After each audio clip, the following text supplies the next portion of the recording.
What's up guys, my name's Curtis and welcome to 5 Minute Finance, where I take personal finance topics and explain them to you in 5 minutes or less. I've mentioned in a few videos over the past couple months that I recently bought my first rental property, and I also keep mentioning that I'm going to make a video about said property. So I finally got around to making this video. Let's jump right in and run the numbers on my new rental property. To start off, this property was originally listed at, I believe, $62,000, and then a couple weeks later it had dropped to $59,000. And my real estate agent was eventually able to talk them down to a $55,000 purchase price, and I'll have some pictures of the house throughout this video. So my wife and I wanted to do a 20% down payment to avoid any PMI. That obviously equates to an $11,000 down payment.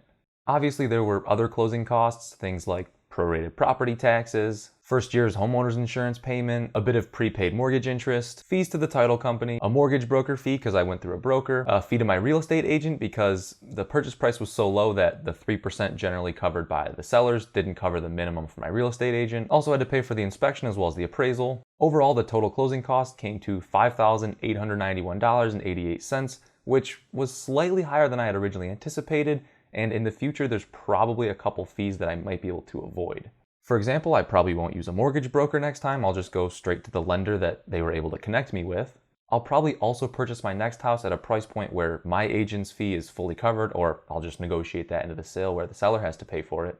But other than that, most of the closing costs are pretty standard, and a big chunk of them went to things like appraisal, inspection, insurance, and taxes. So total out of pocket at closing was $16,891.88. This home did need a little bit of work, and we did know that going in. So we went through and did general cleanup. We redid the kitchen cabinets, we replaced a couple windows, added a new door spring, replaced some blinds, some pretty minor stuff, all things considered. But my wife and I did all of that work ourselves. So in total, it only cost us $1,471.30. And that did include the city rental inspection fee as well. And I'll also say that I think the kitchen looks way better and it definitely allowed us to get a higher rent. So this was totally worth the investment. Adding up the closing costs, down payment, as well as our what you would call rehab budget, my wife and I spent a total of $18,363 on this house before it got rented out. I don't want to spend too much time going through all of the monthly projected costs because I want to keep this video under 5 minutes, but here's all the information that I inputted into the online rental calculator that I use. I personally use Bigger Pockets, but there's plenty of different ones out there. As far as rent, my property manager was able to get an astounding $1,045 per month for rent, which is quite a bit higher than I expected and much higher than the original projections that I ran with my real estate agent. That gives us a monthly estimated cash flow of $338 per month. Guys, that is a 22% cash on cash ROI in the first year. That's so much higher than I was expecting, but I'll absolutely take it.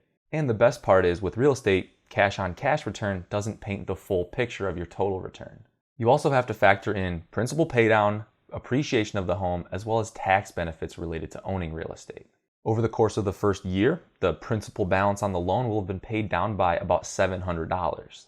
I can safely assume in the first year the home's going to appreciate by about 2%, which is another $1,100. And I actually bought this house at the beginning of the year, and as we all know, the real estate market has been continuing to trend upwards, so I really have already gotten more than 2%, but again, we're going to stay conservative and just assume $1,100 of appreciation in the first 12 months.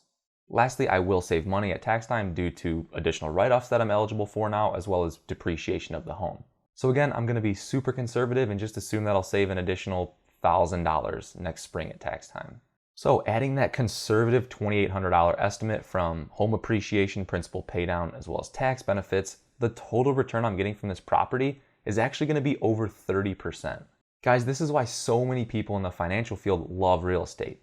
You simply can't get consistent returns like this in the stock market. Also, I do have to point out that I have no idea if these monthly estimated expenses are going to be accurate. But at the same time, with a over 20% cash on cash return and over 30% total return, I definitely have a lot of room to play with. So even if expenses are a little bit higher than expected, the return is still going to be absolutely phenomenal. It's for that reason that I can't wait for my wife and I to buy our next rental property, hopefully by the end of this year.